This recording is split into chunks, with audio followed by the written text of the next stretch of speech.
One of the biggest battles that you have to fight as a creator is the urge to keep creating. How do you know when it's right to keep focusing on your current business? And how do you know when it's the right time to move on or try something new? That's what we're going to be exploring in this video.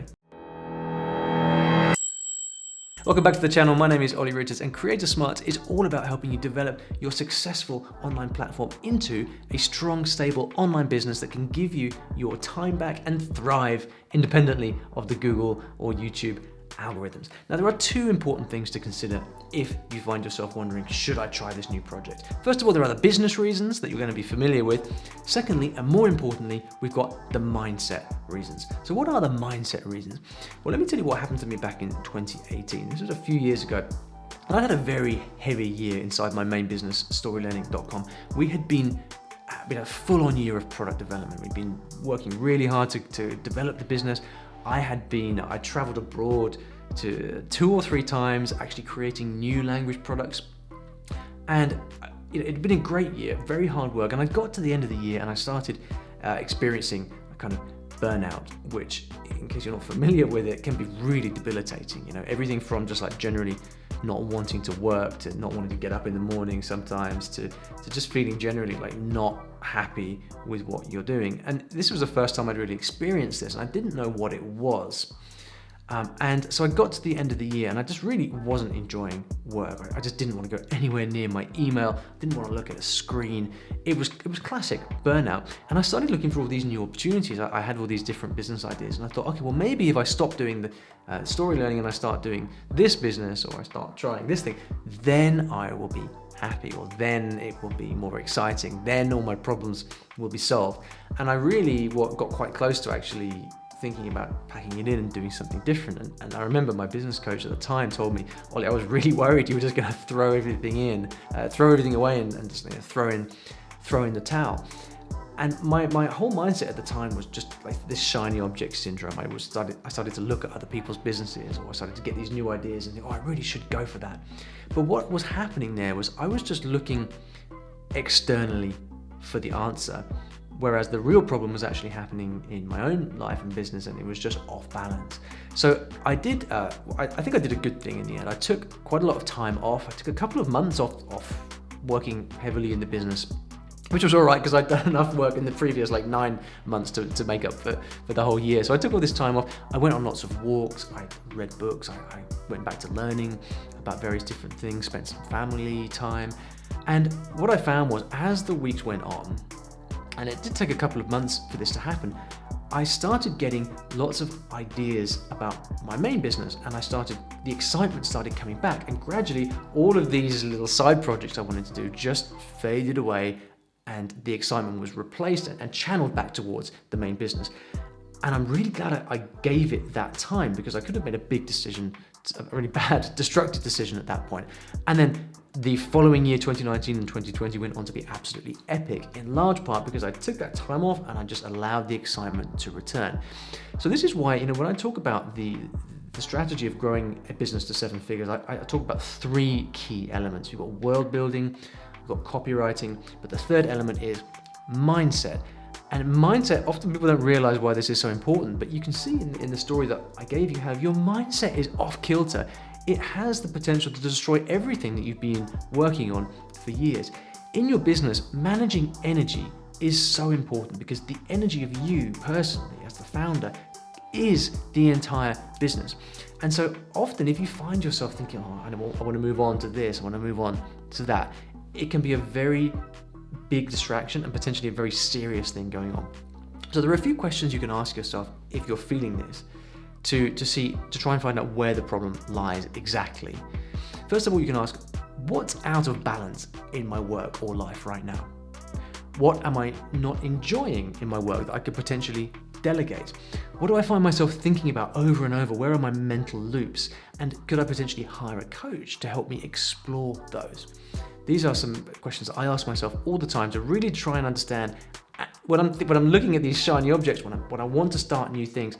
do I really want to start those, or is there something else going on? And if this is striking a chord with you so far, hit the like button, subscribe to the channel, and turn on notifications as well so we can keep the conversation going. So this is mindset, and in my view, it's often like if you get your mindset sorted, business problems tend to resolve themselves. But what are the business reasons that you might want to move on and try something new? I think there are three main things. First of all, you might choose to diversify your business. Secondly, you might just have some of these entrepreneurial cravings that we all have that you just want to satisfy. And then the third thing could be that you actually do have a problem with what you're currently working on and it's just not working. So it is time to move on to something completely new. So let's start with those. First of all, diversification. This is actually what I'm doing now with Creator Smart. And there are two factors that led me to do that. And I thought about this very carefully before getting into it. Firstly, I've spent in the last few years, I feel like I've learned as much about business and entrepreneurship as I have about language learning, which is in my main business. And so I wanted to diversify my knowledge and to build some more career capital in this way from my business experience. But also critically, storylearning.com is at a point where I don't have to be involved all the time and the growth of the company doesn't depend on me. So for those two factors, diversification made sense. The business is also at a scale where diversification does become a little bit more important. And if you are tempted by the diversification argument, because it's something that people talk about a lot, I think it's important to ask yourself, can my business currently survive without me? And if your business currently is at a point where you're not the driving force and you have a team in place who are managing it and driving the business forward, then yeah, that is a situation where you might like to think about diversifying, and it would be a good time to do that. If you're still the linchpin of the business and if you take time off, things just don't work, then your most important focus should be actually on stabilizing the business and getting it to a point where it can operate without you being at the center. That should be your focus, because otherwise you risk just building all of these hamster wheels that are just going to make you busier and busier and busier, and it's just going to make the problem even worse. So that is diversification. Secondly, we've got entrepreneurial cravings, and this is important to acknowledge because we all have these, right? We are creators, we're entrepreneurs, and we all have ideas all the time. That's what makes us who we are. And I found that sometimes, if you do have these ideas, sometimes you just have to try them out and just put them to bed. And so last year, I actually started this Substack newsletter called The Daily Jazz, and I just had this thing in my mind. It was there for a couple of months, and I was thinking, I just want to start a newsletter. I want to do some more writing, and I want to share my love of jazz, because I'm actually a musician. I did a degree in jazz piano, which not many people know about.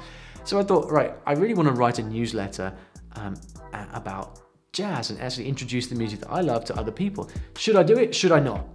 When's the right time? This is the right time, or should I wait? And this was just going round and round my head for so long. So I just decided, right, listen, I've got to get this out of my head somehow. So I'm just gonna start it and see what happens. So I devoted a particular amount of time to it. I think I said I was going to spend half an hour per day on this for 3 months. And in the end, I started it. I really enjoyed it for a few weeks, and then I stopped wanting to do it. And that was actually a good outcome, because it meant I just put the idea to bed, I tried something new, and that was fine. So if this is you, if you're thinking, I've just got this craving, I just have to satisfy, ask yourself, how long would I have to devote to this in order to see whether it's worth it or not? Could I really test this in a month? Could I test it in 3 months? Could I devote 6 months to it? Set yourself a timeline, decide exactly how much time you're going to spend on it, and then do it. Get it out of your system. That way, if it works, fantastic. If it doesn't, that's fine too. You can go back to your main business, having satisfied that craving. Now, the last thing is, what happens if your current business is not working? And this can be a genuine reason to actually move on to the new thing. But this is a delicate balance, because you've got the kind of the decision to make of, okay, well, I know every business needs time. I've got to give it time, and I don't want to jump ship too soon. But then on the other hand, if your business is not growing, if it's a sinking ship, then I don't want to waste years on something that's not going to grow. And understanding when is the right time to stick with something versus pivoting is a very difficult decision, and there's no right way to look at this. I feel that the best way to think about this is to be aware for signs of traction. And as long as you've got signs of traction in your business, that shows you've got runway. It shows you've got somewhere to go. So what could signs of traction be? Traffic. Is your traffic growing? Is there a general buzz around the business? Do you just feel this kind of intangible buzz that kind of shows that things are moving in the right direction? You might have some traction in revenue if your revenue is growing. You might start to see that your customers are adopting some of the lingo, some of the language that you've been trying to instill in them. In storylearning.com right now, as I speak, 2 signs of traction that we're seeing that are really encouraging, for example, are that my YouTube channel is growing really fast, and I've been learning about YouTube. I've been sort of implementing the stuff I've been learning, and it's really growing at a really good rate. And so that is a clear sign of traction. And if I was ever thinking about like stopping it, I wouldn't, because I can see that traction clearly there in the stats. Another sign that I've got is that I found that people have been messaging me more and more on YouTube and by email saying, hey Ollie, I found your books, I've read your short story books. And that's picking up and happening more and more and more, which is a sign that, okay, something's developing here. This is a sign of traction. The third thing is that we've been working really hard on introducing certain language into our products, things like story learning and little terms like the story learning, the rules of story learning. And I've noticed that our customers have started actually using this among themselves in the community. So again, this is a sign of traction that something is really catching on. These are the kind of signs of traction that I'm talking about. And if you see these things happening in your own business, whatever it may be, that is a clear sign that things are growing. Because a lot of the time, the way that a business develops, it's not a straight line. It's kind of up and down and up and down. And so what we're trying to do, we're growing our platforms and our businesses, is actually engineering traction of some kind. Because as long as you can keep that traction going, then you're in the right place. So if you see any of these things happening in your business, keep it up. If you don't see any signs of traction, and this has been going on for quite some time, then you've got a choice of, okay, either we try something new, or maybe actually it is time to move on to the next thing. More often than not, though, when I coach people, I see that it's the psychological things that are really at play. Most business problems can be solved with proper mindset. And so ask yourself, really ask yourself, what is really going on here? Am I making a level-headed business decision, or am I trying to escape something else? The extent that you can be honest with yourself here is going to determine how well, the quality of the decision that you make. I want you to leave me a comment below with your current dilemma or question, whatever that may be, and I'll come in and I'll help you out in the comments. And if you have a friend who's a creator or a business person who's wavering right now, send them this video and they will hopefully thank you for it.